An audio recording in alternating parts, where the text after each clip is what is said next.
Assalamualaikum warahmatullahi wabarakatuh. Jumpa lagi dengan saya Anwar. Hari ini saya akan mempraktikkan. Saya mendapat tugas dari Balai Diklat Yogyakarta. Saya akan mempraktikkan pola pengajaran pada KPM. Modul yang akan kita bawakan, modul yang akan kita pelajari hari ini tentang modul 1. Modul 1 ini berisi tentang modul pengasuhan dan pendidikan anak. Kebetulan sesi yang saya bawakan itu sesi 3. Sesi 3 itu menceritakan tentang sesi 3 menceritakan atau tentang materi bagaimana memahami cara anak usia dini belajar. Itu sesi 3. Materi yang saya bawakan atau langkah yang saya bawakan itu langkah 5. Langkah 5 itu menerangkan tentang berbagai aktivitas untuk meningkatkan kemampuan berbahasa anak. Oke, itu review dari materi kita hari ini.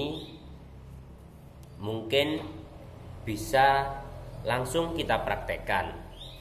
Langkah awal yang dibutuhkan dalam penyajian materi ini kepada KPM, yang pertama adalah dengan penyiapan modul. Ya, tentunya penyiapan buku ini. Sesudah ada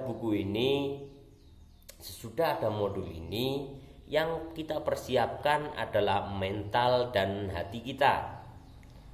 Karena orang yang kita hadapi adalah KPM. Bisa jadi KPM itu lebih tua dari kita, lebih pintar dari kita, lebih ngerti kita, tapi insya Allah ilmunya lebih dalam dari kita. Oke sahabat, mari kita coba mempraktekannya.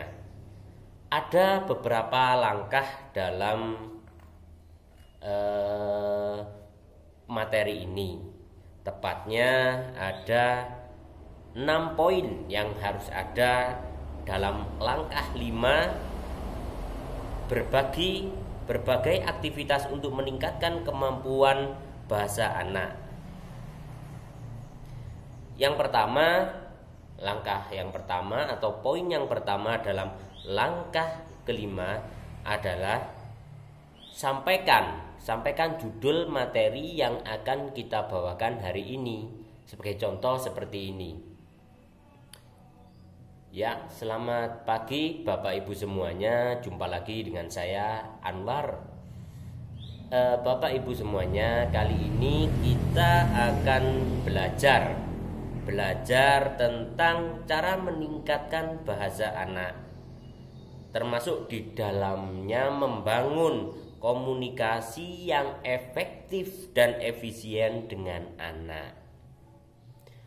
Untuk menciptakan komunikasi yang baik dengan anak, langkah selanjutnya yang perlu kita lakukan adalah membentuk 3 sampai 4 kelompok.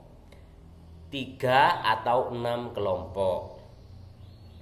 Di mana setiap kelompok mempraktikkan